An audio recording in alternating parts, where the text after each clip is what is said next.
Monsieur le Préfet, après la remise du mémorandum, nous voulons lire une déclaration devant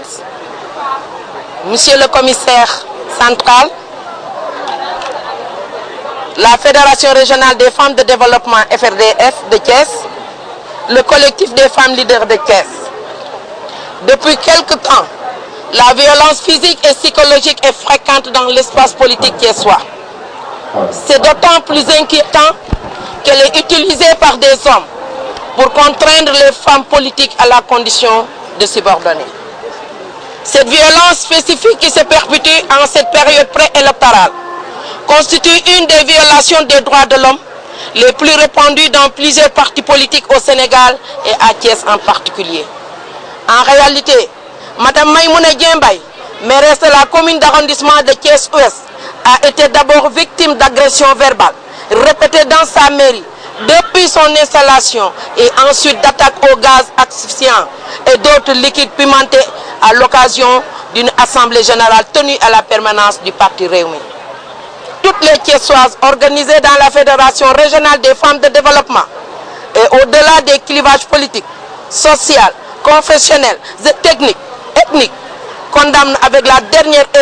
énergie cette barbarie perpétrée sur notre sœur par des hommes qui veulent dicter leur volonté par l'usage de la force en lieu et place de la raison.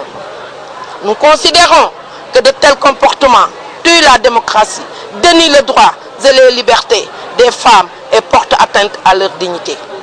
Nous invitons toutes les personnes éprises de paix, les femmes notamment, à se mobiliser contre le recours à cette ignominie comme mode de traitement des divergences politiques entre les partis, en leur sein et entre hommes et femmes politiques. En tant qu'actrices majeures de la vie économique, sociale et politique, nous lançons aussi un appel pressant aux autorités administratives, judiciaires, religieuses et coutumières à garantir la protection des femmes contre toutes les formes de violence dans l'espace politique. En disant non à la violence, du silence et de l'impunité, nous exigeons que les auteurs des actes de violence soient sanctionnés au terme d'une enquête exhaustive et impartiale. Par ailleurs,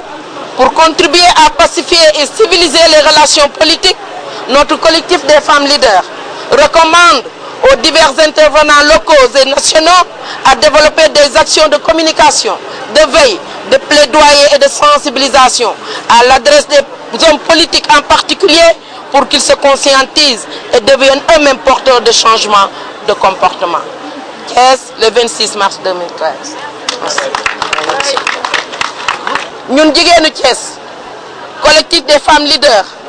ñoo mobilisé wu tey pour xeex lépp luy violence boo xam ne dañ koy teg ci jigéen. Gis nañ ne violence bi du violence physique rek mais du violence psychologique rek mais dafa nekk loo xam ne dafa tar ci biir Thiès. ñu gis ne ñi ngi doore, ñu gis ne ñi ngi xase, ñu gis ne ñi ngi saaga ci kaw jigéen ñi et particulièrement sur notre femme maire, première maire de Thiès, de la région de Thiès, Madame Maïmouna Diembay. Depuis bi ñu ko installé 2009 ba suñu jonni tey gars yi tegguwuñu seen tànk te nag xale yooyu ñoom ñi ngi ci conseil municipal bi, xale yooyu ñi ngi ci biir seen parti politique yi, kon danoo war a gis ne tey ñun jigéen ñi dañu war a booloo àndandoo pour xeex que violence jóg fii jóg ci biir Thiès.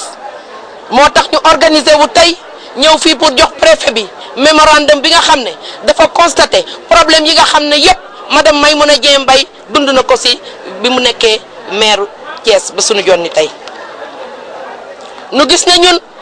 ay jigéen la ñu nekk ci yëngatu ci wàllu développement, nekk ci économique bi, nekk ci social bi, loolu yëpp nekk ci politique bi ndax ci politique bi la ñu nekk di mobiliser, di xeex, di ànd ak góor ñi, di wax. Donc gis nañ ne tey dañu wax non aux attaques barbares, dañu war a dindi xeex, dindi dóore, mu nekk débat bu civilisé, ñuy communiquer, ku am sa idée wax ko, ku am sa xalaat wax ko, ñuy tontante ci sutura ak teranga ak discrétion. Loolu la moo tax tey ñun jigéenu Thiès kenn mënunoo intimider kenn mënunoo ragalloo kenn mënunoo tiitloo ndax bu doon loolu madame Maymouna Dieng Mbaye mi nga xam ne jigéen la nekk maire avec ME accent grave RE maire E accent grave RE loolu mooy jigéen la yaay la borom kër la dafa am njaboot te noonu mu ñu njabootee ñun jigéen ñëpp noonu la ñu njabootee kon monsieur le préfet dañ lay ñaan yow mi nga xam ne tey yaa boot Thiès si wàllu lépp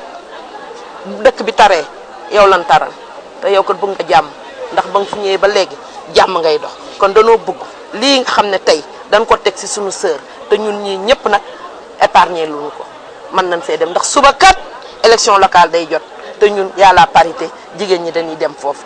jigéen ñi ni mu baree noonu la góor ñi di baree te ñun ak ñoom mënunoo dem